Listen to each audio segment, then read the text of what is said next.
You do when you are employed by a boss who is demanding and controlling and who is always, looking at you and, with an eye, so to speak, or pointing the finger and saying, you need to and you feel yourself shrinking and you're not able to really stand up in your authenticity and demonstrate who you really are.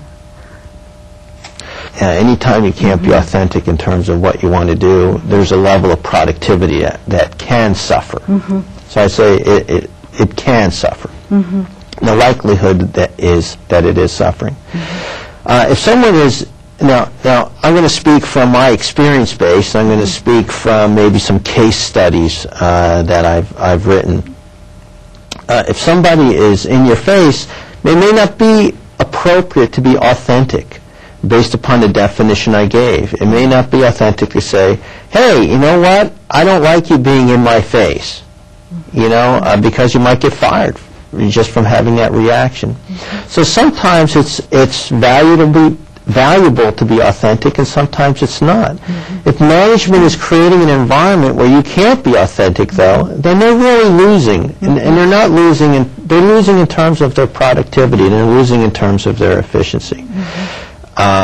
Because the likelihood is that if you see an improvement and you're trained not to be authentic, not to say things that you see, if you're trained that way, then they're missing an opportunity as to a productivity improvement or efficiency improvement. So sometimes if a boss is in your face, you really have to say, well, what's best in this situation?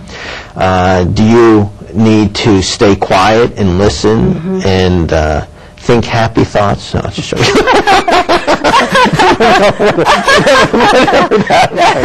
Whatever that might work for you.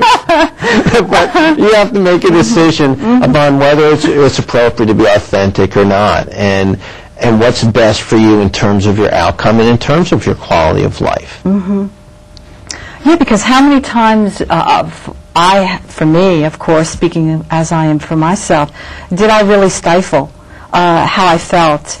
And even though I was good at what I was doing, the wind left my sail, so to speak, and I just started to get discouraged. Yeah. So what happens when you see individuals getting discouraged and, for instance, the boss may not like you? Actions have consequences. I have a great example. Okay, good. It just happened recently. My sister-in-law gave a call and said, you know what, I have a new boss. And my boss is, and this was somebody that was just very, very challenging for her in the past. But apparently she was challenging for everyone. And so she asked me, what should I do? They just hired her as my boss. Everyone's complaining about her. And she had gone to management and said, hey, management, this person is very hard to work with, and here are the reasons. Here are specific reasons. So she was very good about that. The fact that she had went to management, I said, well, that was your first step, so you did your first step. And what was manager's response was, hey, we're going to do it anyway.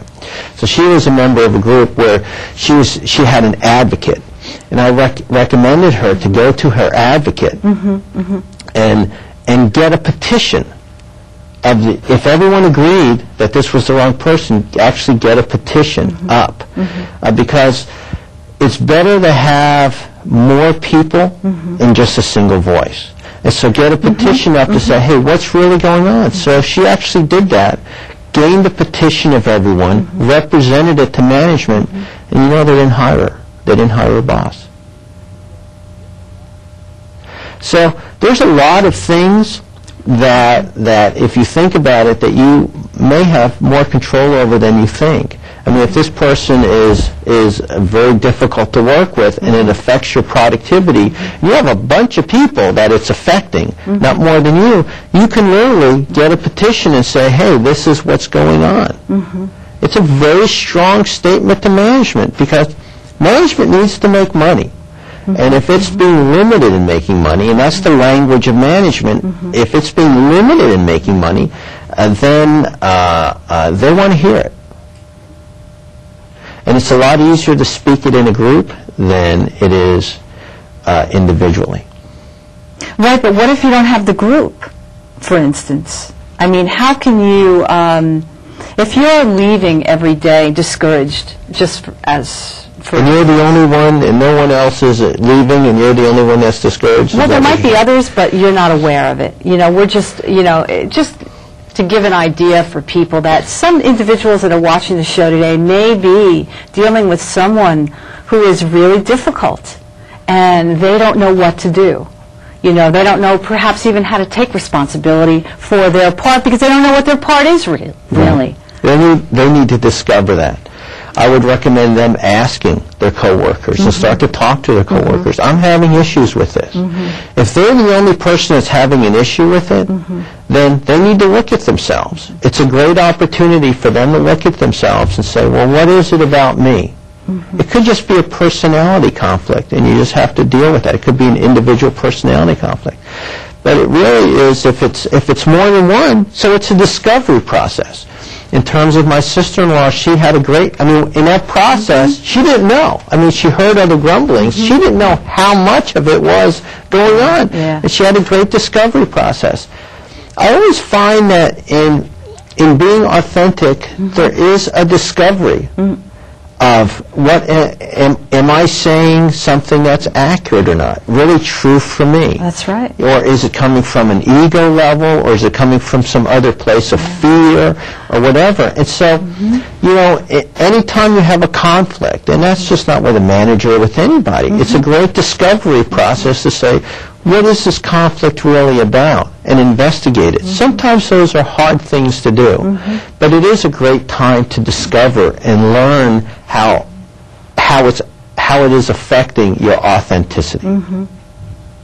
Because we've had discussions also about value, what we value in life. You and I. Yes. We have had those discussions. Yeah, which is really been so enlightening for me.